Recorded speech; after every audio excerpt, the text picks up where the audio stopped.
the bartender on that one. That's right. Called the bartender. He was sitting at the bar. The guy says, yeah, I know Rick. Hands him the phone. And I said, Rick, Steve, you're busted. He said, how'd you get me? I said, you know, satellite. By the way, your car's parked next to a red car.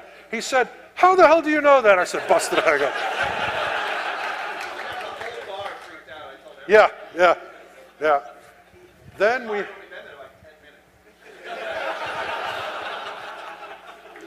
we did a credit card trace to an airline ticket. We found one of his credit cards that he purchased because we had gotten a frequent flyer number.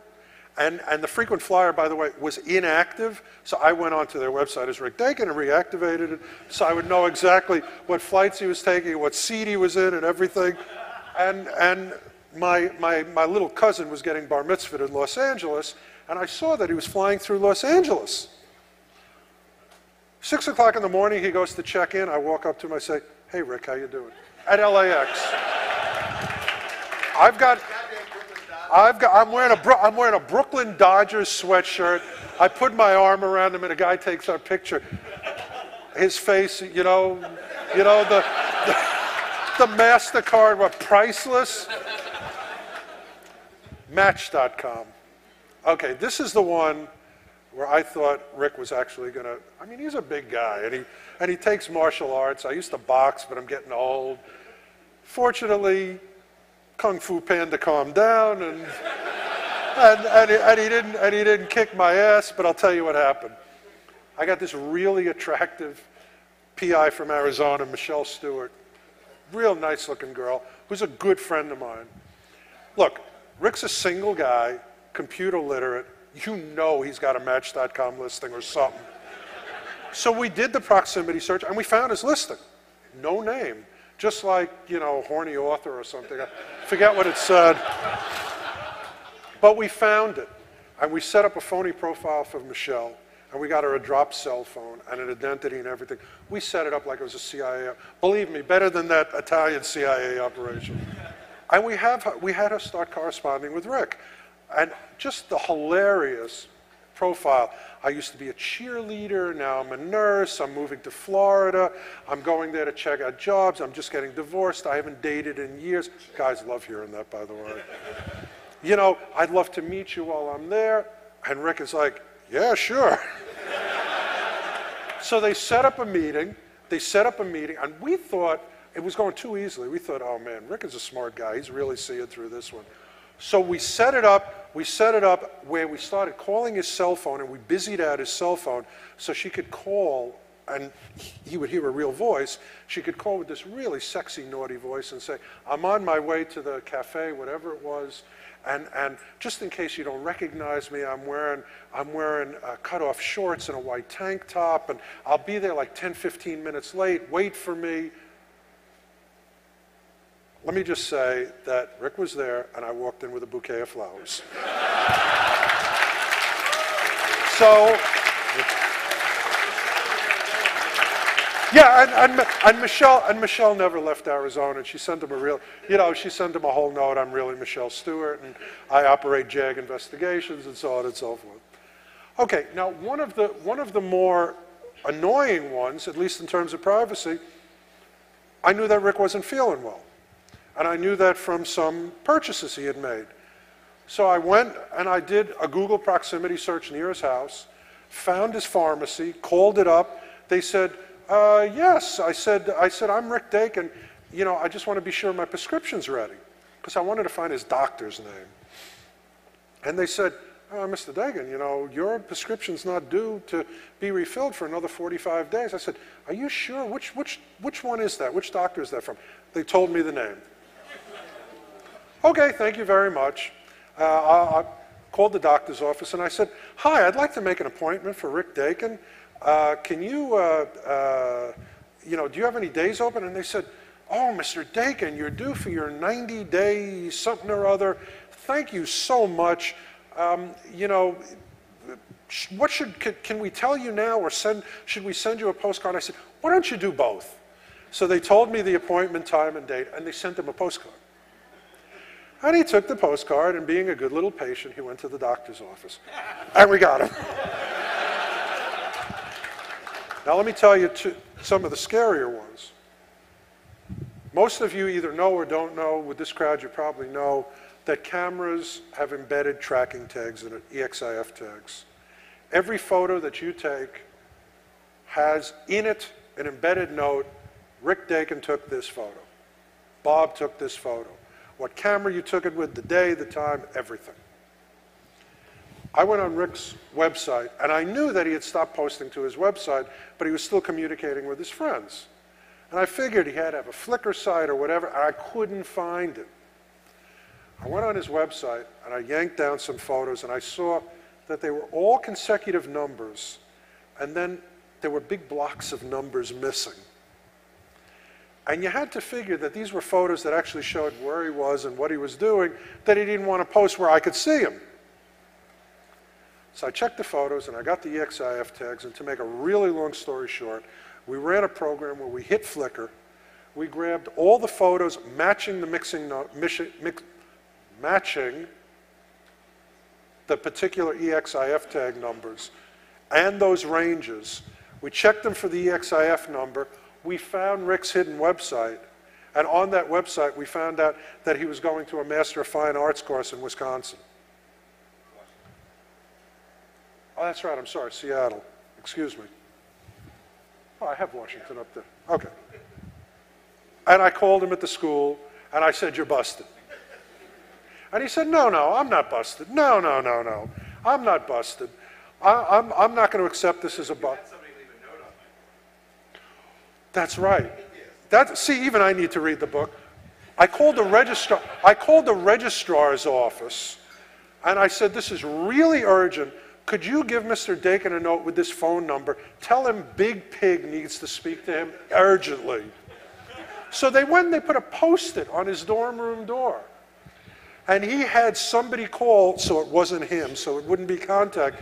He had one of his fellow MFA students call and say, "This is Dolores Delago calling, and no bust and whatever." So I called him up and I said, "Come on, Rick, you're going to make me pay to send a private investigator there to hand you a note saying you're busted?" Okay, I'm busted.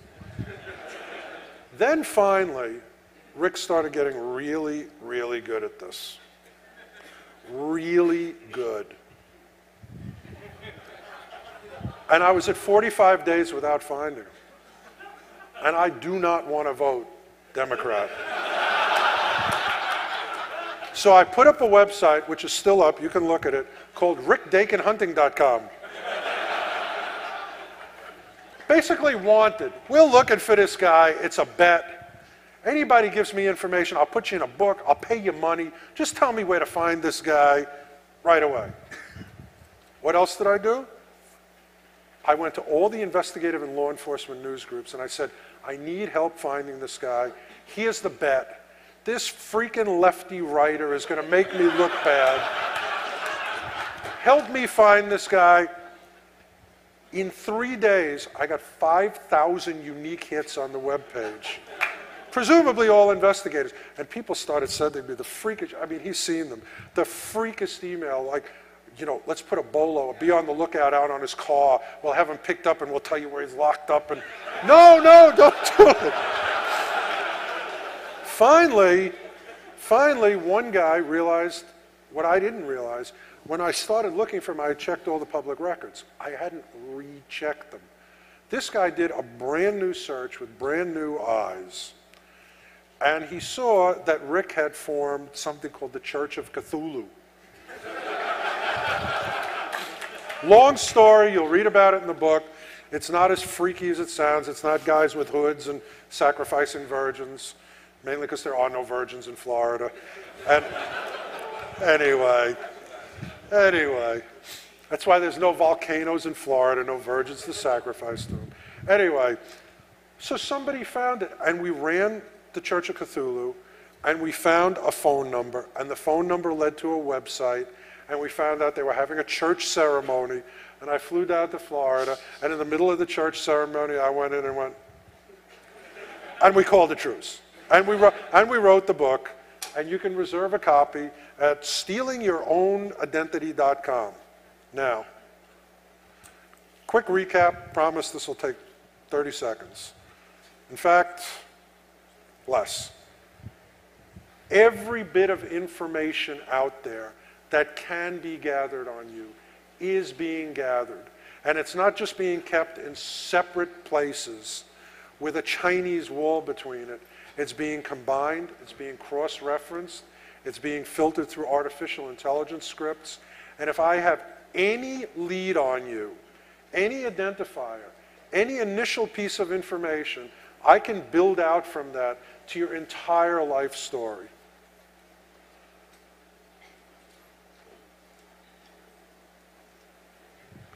There's a reason for it.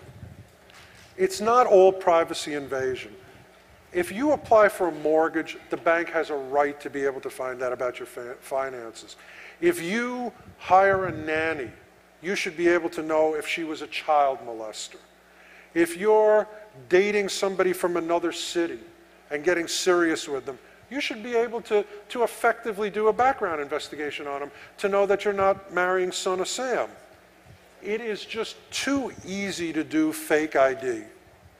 I did a job in California, and I got permission from the law enforcement agency that I was working with to go out and get fake ID. Here's my driver's license as David Markman, Salvatore Romano. This was David Halkin, I think. Anyway, not a problem. Now, by the way, it's not just because I'm a skilled private investigator, I know how to do all this crooked stuff. Raise your hand if you know who this is. Like 1 or 2 hands. Sir, who is that? That is President Bush's daughter. That is Barbara Bush. I don't know if you remember this, about 5, 6 years ago, her and Jenna got fake ID so they could go out drinking underage. Now, how you do that when you've got 3 Secret Service guys glued to you, I don't know. But this is their fake ID, which was confiscated, and a guy sent me an email of it. And, you know, anybody can get this. Anybody in college knows how to do that. You can buy passports, you can get bank accounts, you can do whatever you want. LifeLock, this moron who's on every radio station, enroll in LifeLock. Here's my social security number, I have no fear giving it out. Yeah, somebody took it and used it and cashed checks with it. It's just too easy. Just a couple of things.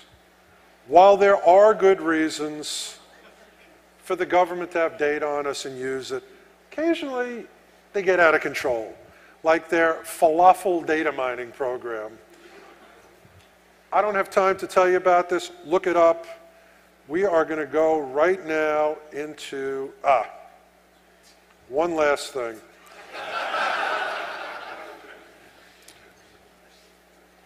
As most of you know, it's certainly not a secret. It was digged and slash-dotted to death nanoseconds before I was supposed to come in here and give essentially this presentation 2 years ago. The FBI came into this building with a raid team in the jackets and the weapons and the whole thing and took me off to jail for the weekend. Monday morning, I had a wonderful sleep for the weekend. Monday morning, they let me out. Prosecutor got in big trouble. Here's why. This is a guy by the name of Joseph Myers. Joseph Myers was a convicted, locked-up mental patient in Detroit. He was a felon. He was a fraudster. He was a bad man. I wouldn't say that on video and in front of all kinds of press if that wasn't true. Joseph Myers is also an FBI informant who changed his name to Joseph Franz von Habsburg-Lothringen legally and tells all of his targets he is the Crown Prince of Austria. In fact, let me repeat this, he is a convicted felon, incarcerated mental patient named Joseph Myers. Why do I care about this guy? And by the way, I can put up this photo because it's part of court documents. All of this is public record. Anybody thinking of suing me, it's in USA versus Santoro. I'm quoting a public record. What was my interest in this? A law firm came to me and said, we have a client by the name of Albert Santoro. Albert Santoro is an assistant district attorney, good guy.